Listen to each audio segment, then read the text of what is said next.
A former IWGP Heavyweight Champion, IWGP United States Champion, and current NEVER Openweight Champion made his Impact Wrestling debut at the conclusion of Slammiversary on Saturday. It was the Switchblade, Jay Whit, the man who pinned Kenny Omega in 2018 to win the IWGP United States Championship. I'm Ryan Joy, and I run MinutesToBellTime.com, a website and database tracking pro wrestling from around the world. On today's show, we're talking about Jay Whit. What's he up to in Impact? Is he friend or foe of Kenny Omega? We also have headlines in the last 24 hours, including Goldberg, Keith Lee, John Cena, and Nikki Ash. Travis Severance is in the house, and Switchblade Jay Whit is one of his favorites. And this is the Daily Wrestling News Show for July 20, 2021, where we sort through all the bullshit in wrestling news to find you the truth.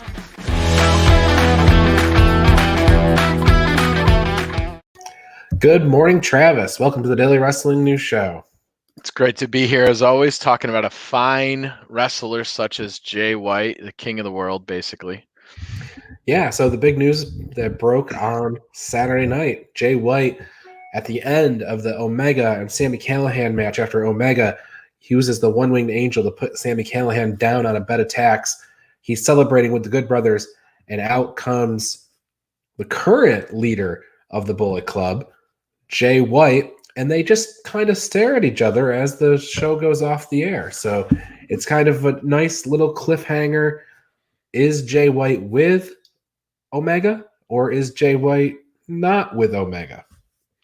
Yeah, I mean, it brought me back to the things that I used to love and also hate at the same time with WCW. It was not uncommon for that sort of ending during Nitro, where you're like, oh, it kind of makes you want to be at the arena, because when you're at the arena, you get to see the fallout, and then they usually go into some kind of a really cool dark match to kind of end the night back then. But I didn't have any money back then, and it was in Atlanta, Georgia, and traveling on a plane seemed like an impossibility when I was, 17 and 18. Jay Whit is just awesome.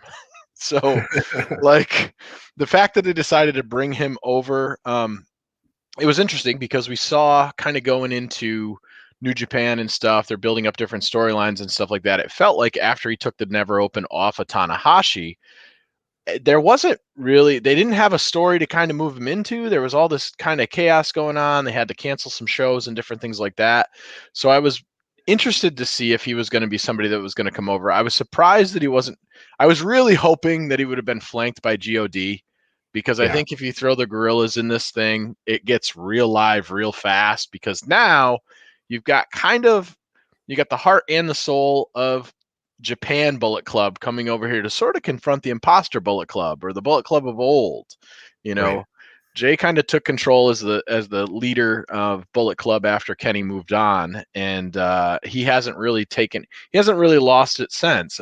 When Evil switched over from LIJ, I thought maybe, okay, there's a chance that we'll see some leadership there, because he was kind of an LIJ guy, or definitely high in the rankings there, and it never really materialized. I thought maybe he was going to be the Japanese leader, and then we were going to have kind of the American-speaking leader as Jay Whit, and then have some sort of a rift, but it just never caught on.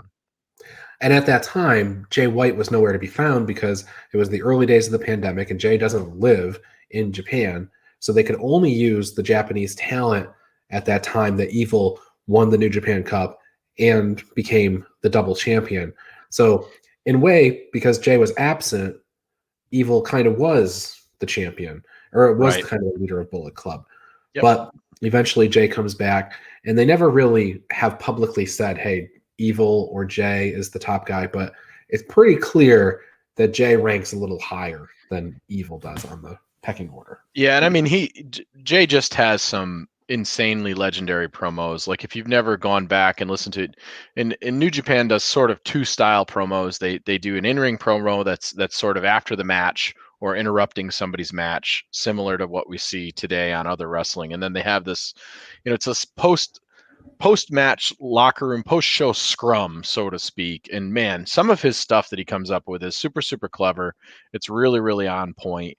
But he hasn't been wrestling for all that long. I mean, he debuted like 2015 kind of as a young lion, and allegedly he was somebody that kind of Prince Devitt or Finn Balor sort of recognized wrestling and said, hey, come and try this thing out.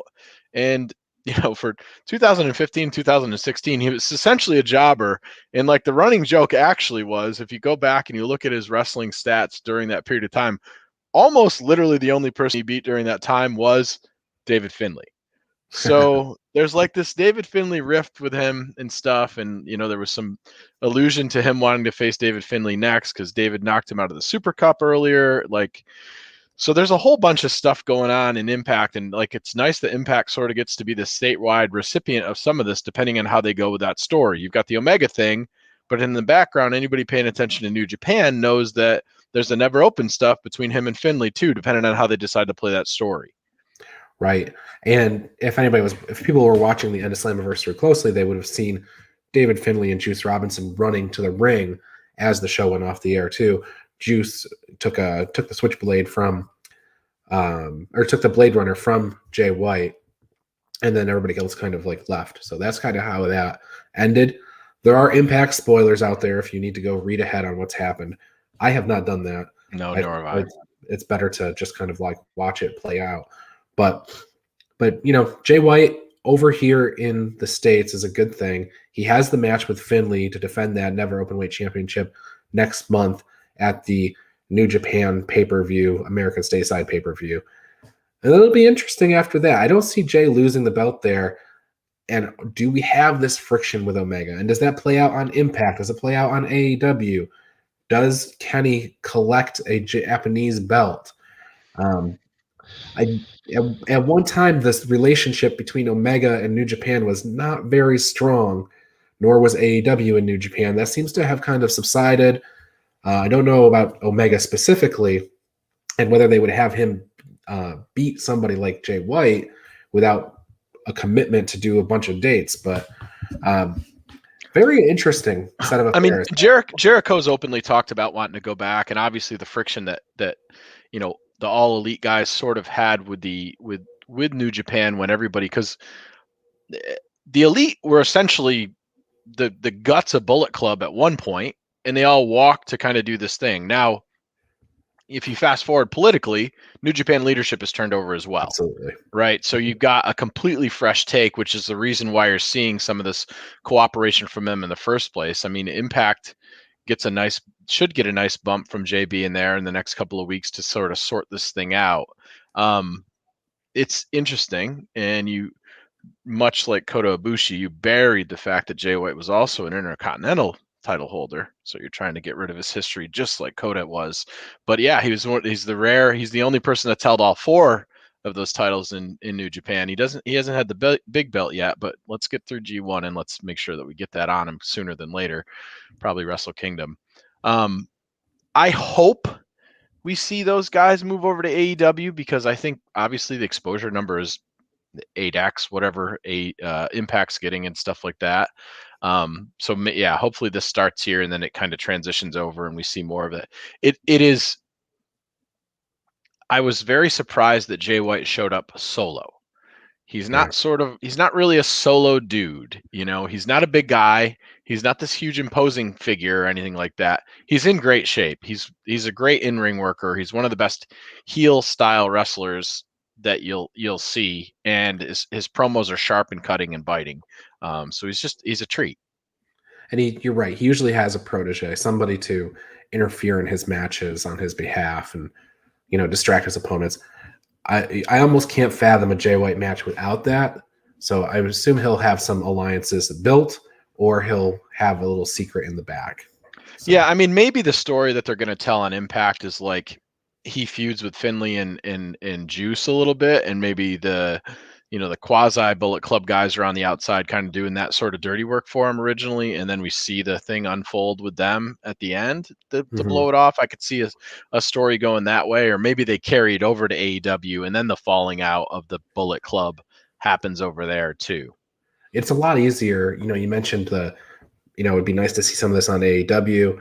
It's a lot easier to deal with the Impact schedule, because the Impact schedule, if Jay Whit's there for 4 days, they're doing Impact tapings for the next month, basically. So, he's good, including that Homecoming show, I think. So I think the only thing that would stink in there is this. So they did the Impact tapings. Those tapings are done. The stories are told. The matches are finished. If some of this does bleed over to AEW into the live crowd, it's going to suck to have 3 or 4 weeks of tapings with resultish things there in the background versus this live show and how they decide to commingle that. Cause I think it gets a little bit strange in there. It's like, oh, I wonder what's going to happen. And like anybody can click on the internet and go, oh, well, actually this is what happens. So maybe they're going to tell a different story over there on live, or it's going to be, they're going to be next to each other, but maybe they'll diverge a little bit, or they'll just drop pieces in there. Who knows? Maybe they just did that show and then, we're not going to see Jay show up until that ends up panning out, Absolutely. Yeah. But we know Jay is here probably in the States through the August, 14th show with New Japan. So he's probably going to hit at least one more taping with Impact. And he's got plenty of time if he needs to show up on AEW. So, well, there's New Japan Strong too. You can see some things happening there. I mean, he is a Florida resident. Like a lot of people don't realize that, but there's a chunk of these New Japan guys like Kenta that are actually Florida residents. They don't actually live in Japan. They live in Florida. So coming over isn't this big to do like it is for other folks. Not under normal circumstances, but Japan is still heavily a huge issue to get to. So people will have to go there and quarantine for 10 days, which means sitting in a hotel room. So it is kind of rough to go travel between. So I'm sure they're going to. I'm positive Jay doesn't mind missing the Olympics while he's over here doing this other job and getting paid. Right. All right. Well, we have in the second half of the show a lot to talk about. Monday Night Raw last night was pretty newsworthy. Lots of returns and debuts and new champions. So all that we're going to cover in the second half of the show. Stick with us. We'll be right back in about a minute and a half. If you love the Daily Wrestling News Show, then I want to tell you how you can support us. First, check out bodyslamclothes.com. You can get a variety of shirts for just $20, and all of them come in the super soft style, and the price you see includes all sizes and shipping. Get 10% off 2 or more shirts with the promo code SHIRTS10. Go to bodyslamclothes.com right now to check it out. And join Joey Jarzenka, Ian Schreier, and Rob DeLuca on Monday nights for the Primetime Rundown. They take you through the world of sports, and the show kicks off each Monday at 7 p.m. on the Eastern Observer. And each Tuesday, Al Carl hosts the Essential Wrestling Podcast alongside John Smith, myself, John DeConnie, and Gary Mahaffey. It's another week of updates and highlights in the world of wrestling. Hear our analysis on who we think is going to win the week's matches. Coverage begins at 6 p.m. on the Eastern Observer. And Pro Wrestling Pick'em. It's a place where you can join or host a Pick'em League to test your predictive skills in the world of pro wrestling. Create an account and join a league now at ProWrestlingPick'em.com so you can play against your friends or play against the universe. And the Body Slam Brigade newsletter, currently going out to over 4,200 people each Friday. It consolidates all the top stories in professional wrestling into a quick-to-read email written by me for you for free. Sign up now at bodyslambrigade.com. And of course, this show, the Daily Wrestling News Show. We're here every day, Monday through Thursday, and occasionally on Friday. You can listen to us on Apple Podcasts and Spotify, or watch us live on Facebook and YouTube at 10 a.m. This is the Daily Wrestling News Show, and we thank you for your support.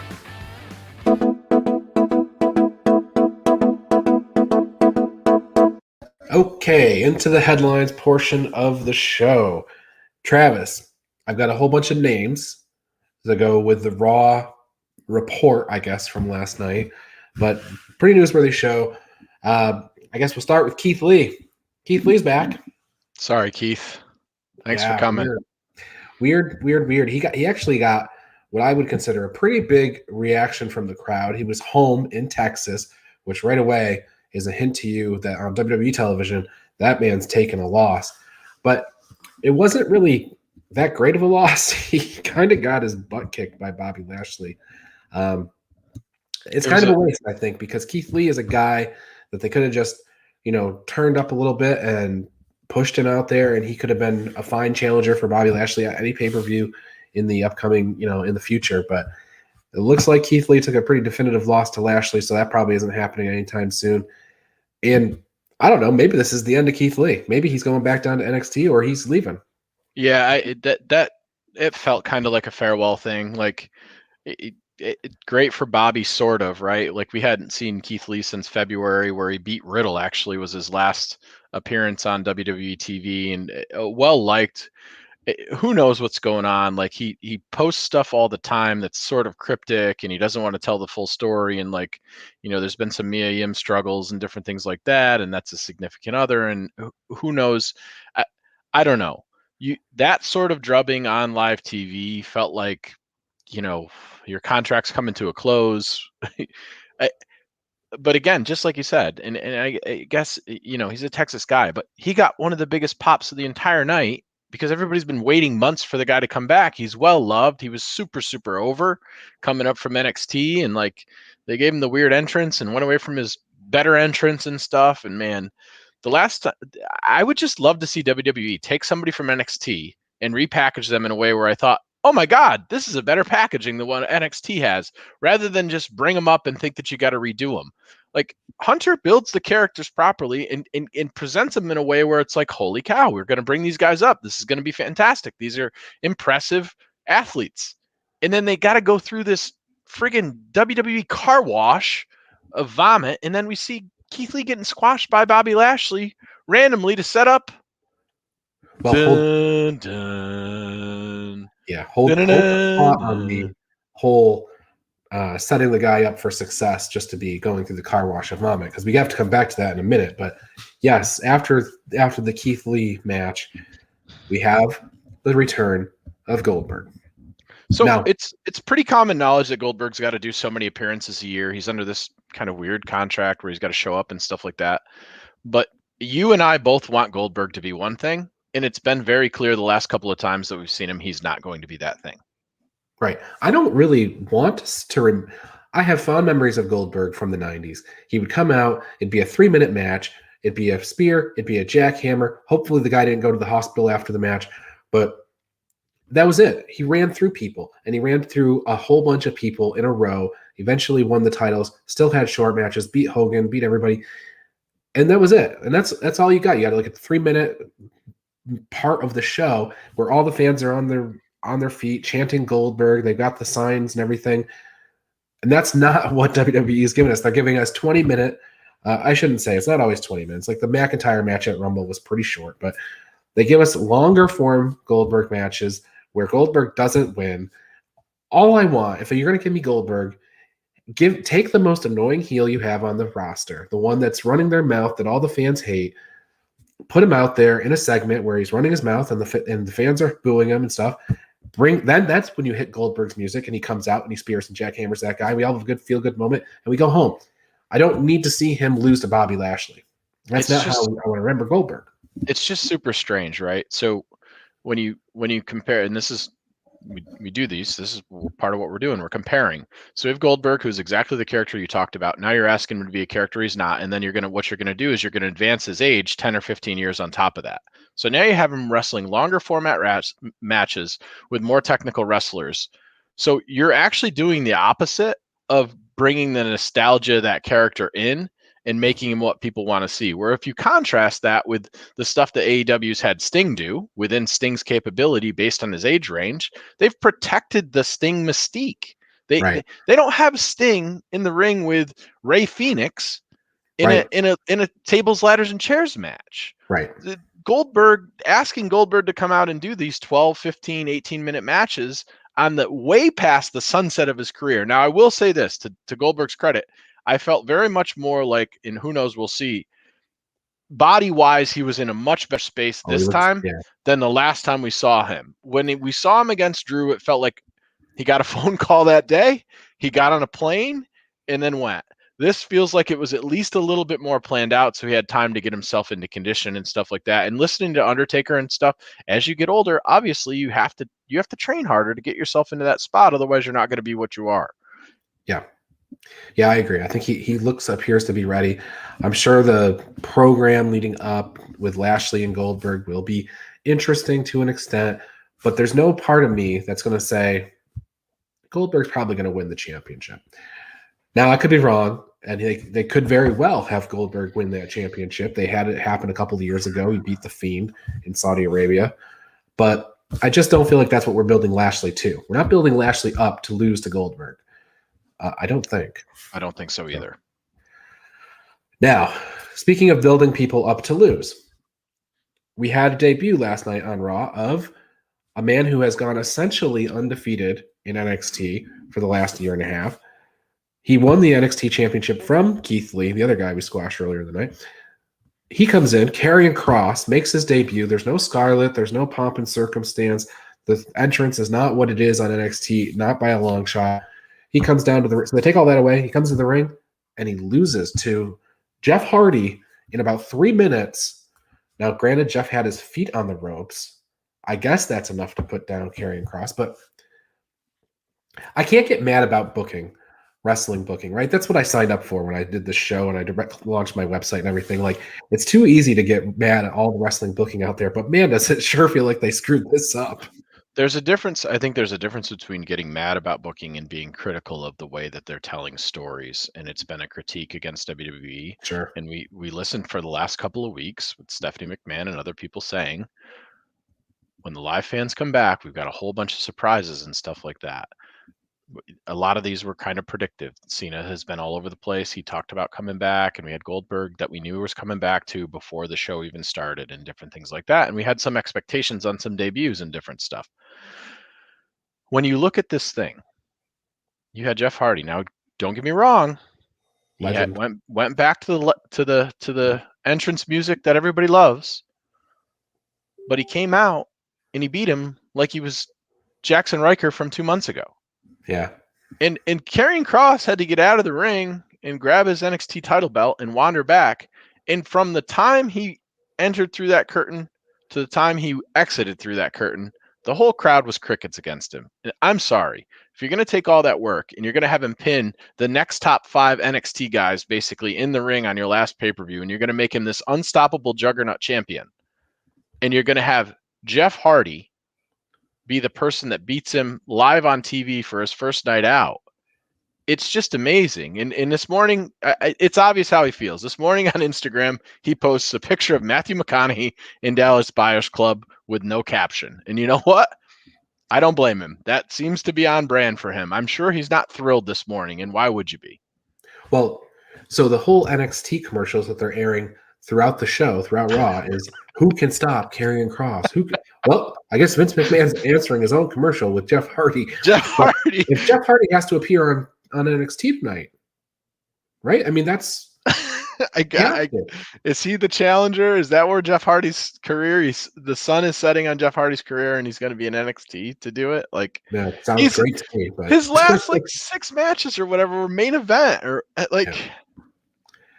All right, we've gone far enough with Karrion Kross. We've got more to get into. Of course, John Cena, he returned at Money in the Bank. Al and I spoke about him a bunch yesterday. He'll be on SmackDown on this Friday, apparently to tell Roman Reigns to his face that he's a yeah. The thing. Who knows? I'm actually expecting that we see John Cena on NXT. I think we're going to see him on 205. I think he's going to be on main event. Like, they might as well do the full tour with John Cena and really pump those numbers up. Right.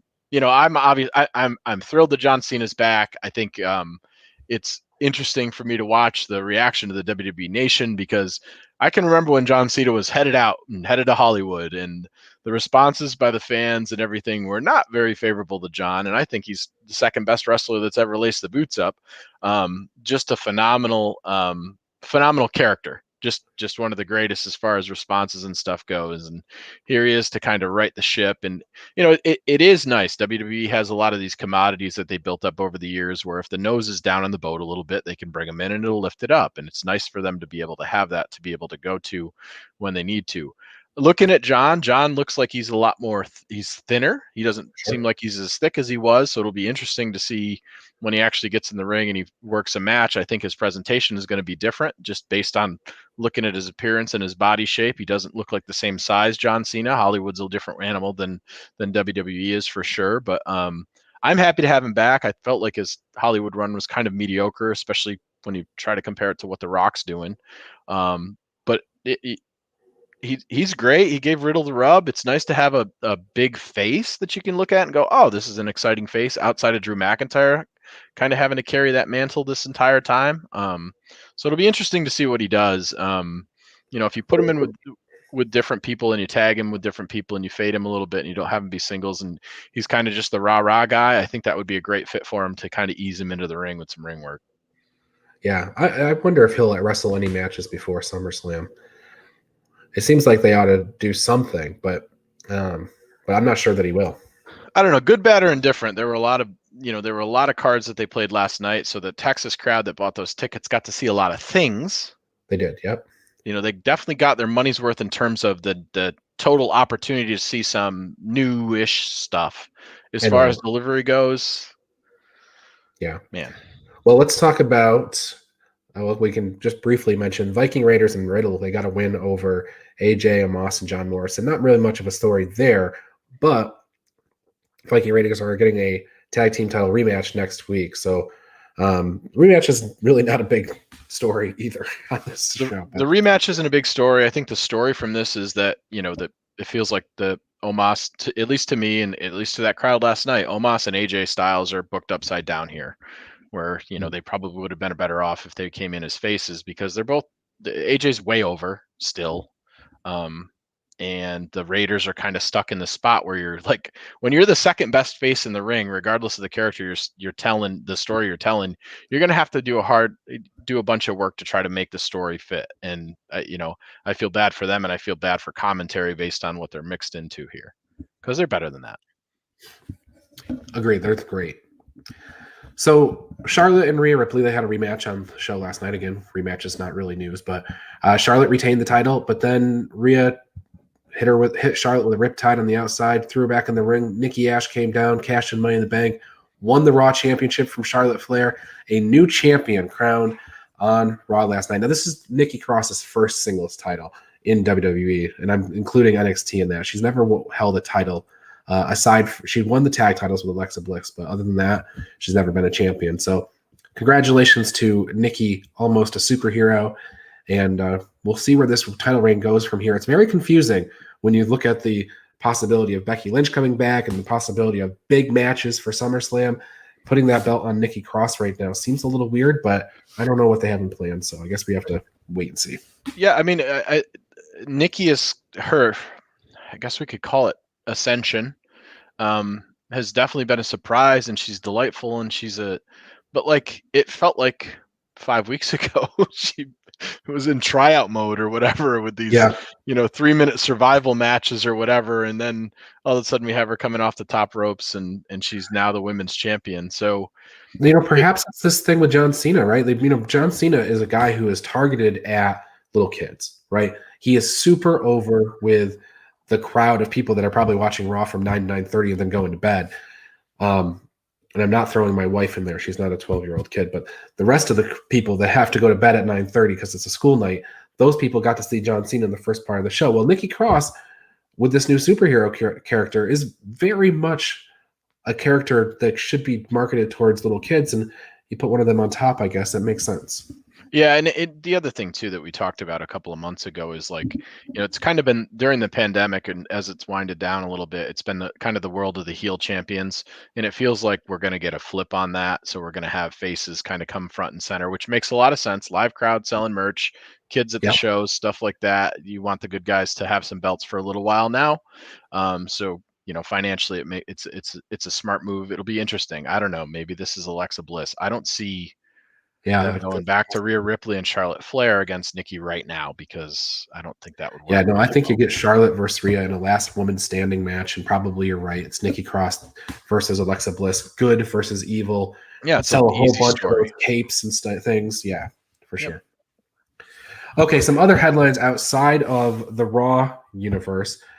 Impact, going back to them, they signed former WWE wrestler Aiden English. Now he's known as Drama King Matt. So he'll be appearing sometime in the future here on Impact. Wonderful. They also signed John Schuyler and Savannah Evans. Those are two people that worked on AEW Dark. Any thoughts on those signings, Travis? No, Aiden English is interesting to me. He's kind of been out of work really for 2-ish years, it feels like. Yeah. I don't know. We'll see what they do. Like, Impact doesn't feel like it's a small roster. It's like the opposite, I think, sometimes, that there's people we just don't see forever or whatever, but maybe they're doing this for a trial run, or they're going to come in and spice some things up. I don't have much to say about the other two that work Dark. I'm not super familiar with either one of them. They do have a sort of a niche in the quirky character department. They have plenty of serious wrestlers. Moose is serious. Saban is serious. Sammy Callahan's serious. Ken Shamrock comes back and he's serious. They have plenty of serious like wrestlers, but then Al Carl kind of talked me around on No Way Jose and things like that. Johnny Swinger. They have a place for the weird in Impact. So yeah, it's a little more cartoonish presentation and stuff like that, but it's not. The reason I think it works in Impact is exactly what you're saying. There's half a roster that's sort of goofiness, and then you can take the serious guys, and occasionally you can do some goofy stuff. So it's kind of like, you have two sides of a coin, and I don't mind that from a presentation perspective. When it looks strange is you've got one thing like that that's sort of weird. Like, we're dealing with Abaddon biting necks and stuff like that. We don't really have a foil to her, so to speak, so it looks strange, whereas it doesn't with the way they do Swingers Palace and the other stuff like that. So to me, it's more enjoyable because it's consistently kind of goofy and stuff, and it lets people do it in a different way. So I don't mind it on Impact. Right. Well, back in WWE world, about 45 days ago, I think it was at this point, WWE released Braun Strowman. Well, they also released some Braun Strowman merch yesterday, and that's out on WWE Shop, so you can go pick up a new Monsters Are Real tank top. It even has little new words next to it, so you know that it's brand new, just been released. I don't think it means anything about reading into it, but there is new merch. Somebody in the merchandising department might be in trouble. Let's clear these shirts. They should have. We would think they put them on clearance if there was no hope of Strowman coming back. But the NWA is kicking off their Champion Series tonight on Fight TV. This is going to basically put the current champions in situations where they have to go up against legends. I don't think it's one-on-one. I think there's like some tag things here, but their current champions, Nick Aldis, Pope, Camille, and Aaron Stevens, they're going to be somehow squaring off against people like Austin Idol and Melina. So the opposite of interested in that. Yeah. Hopefully the legends have like a representative or something, like a chainsaw or a baseball bat or something. Yeah. I'm not sure I'm ready to see Austin Idol jump in the ring, but no, not at all. PW Insider has reported that Naomi has quietly switched brands from Raw to SmackDown. That makes sense because her husband Jimmy Uso is on SmackDown and probably needs a driver to get from town to town. Absolutely. I think that's a safe bet. Yeah. Okay, and then some lineup things. We have NXT tonight. We've got Raquel Gonzalez versus Xia Li for the NXT Women's Championship. This is David versus Goliath for sure, only if David knew Kung Fu or whatever. And then we have Bobby Fish and Kushida versus Tyler Rust and Roderick Strong. So that's on NXT tonight. Anything there, Travis, pique your interest? So I think, Raquel's been super interesting, super impressive for me. I said it before. I think she's probably the most improved women's wrestler in the last 12 months by far. She's she's exceeded my expectations a lot. If they're going to hotshot her to main roster, I can see Xia Li taking the belt off her, but hopefully they don't drag her up there to have her get beat by, I don't know, Mandy Brooks or something on SmackDown. But Xia, I think, would be a lot of people have been looking for Xia to hold that title and stuff like that. She makes a nice transition and it gives you a way to bring them up. And that whole roster has been shaking up. So it'll be interesting to see how Hunter decides to sort of put the pieces together with what he has sort of left over after it feels like he's been plucked a little bit. And I don't know. I'm interested to see what Karrion Kross has to say. How can you not, if you're in a promo against him, bring up the fact that he just got jobbed out? It has to be addressed.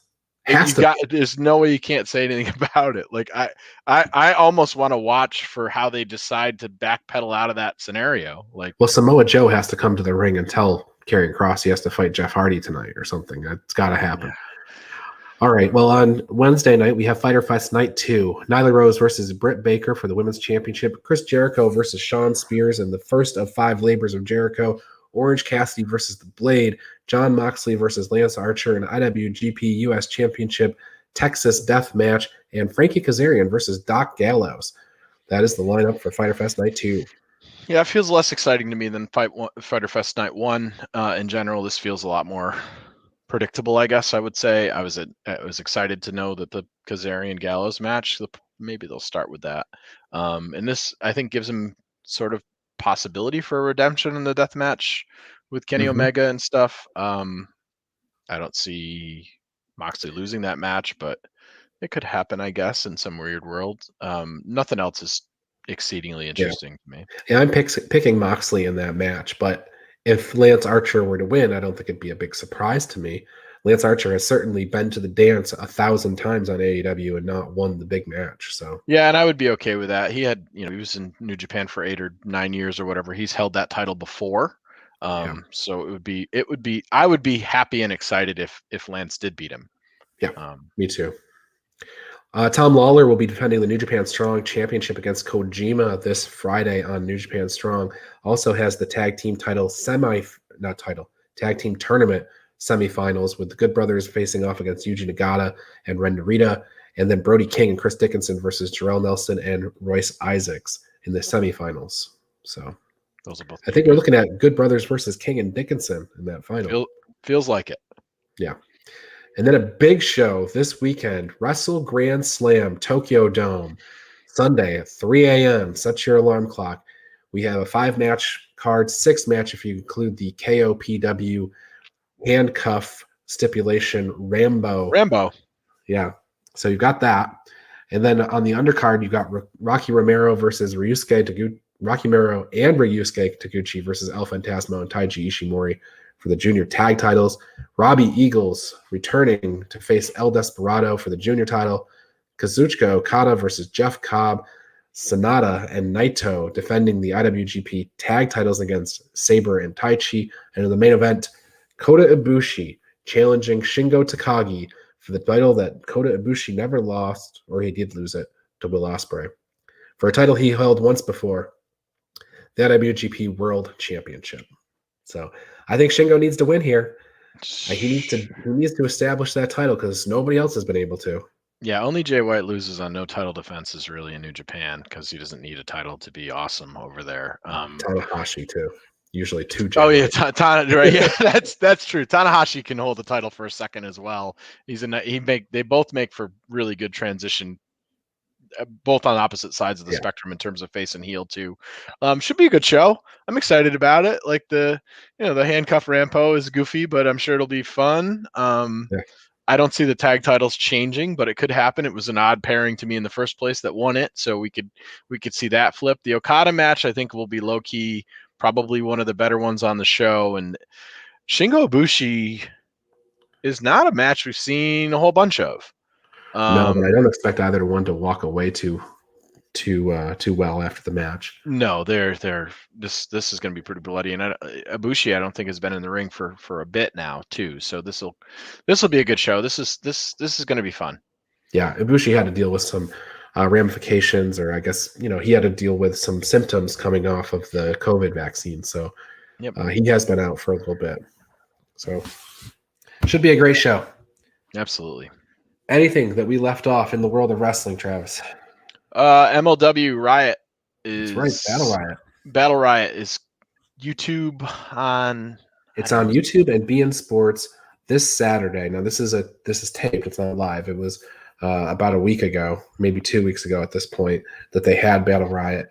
But this is the broadcast debut on both beIN Sports and YouTube this weekend. A 40-person, no DQ, battle royal type of event where there's a new entrant every 60 seconds. So should be a lot of fun. I am spoiler free at the moment, which is kind of incredible given how much time I spend looking at news websites and such. Yeah, me too. So I'm gonna check it out because 40-man battle royal. Court Bauer, has been involved with Royal Rumbles over the years and stuff like that. I just want to see. Exactly. I want to see how they're gonna kind of launch. This is their new launch for beIN Sports and stuff like that for those guys. And I loved the draft format that they did where they kind of released and leaked people, and I like the people that are over there too. They got some incredible lucha wrestlers, so it should be a hell of a show, and I'm definitely gonna check it out. So that was the only thing I had on my plate. All right. Well, for Travis, I'm Ryan. We will see you next time.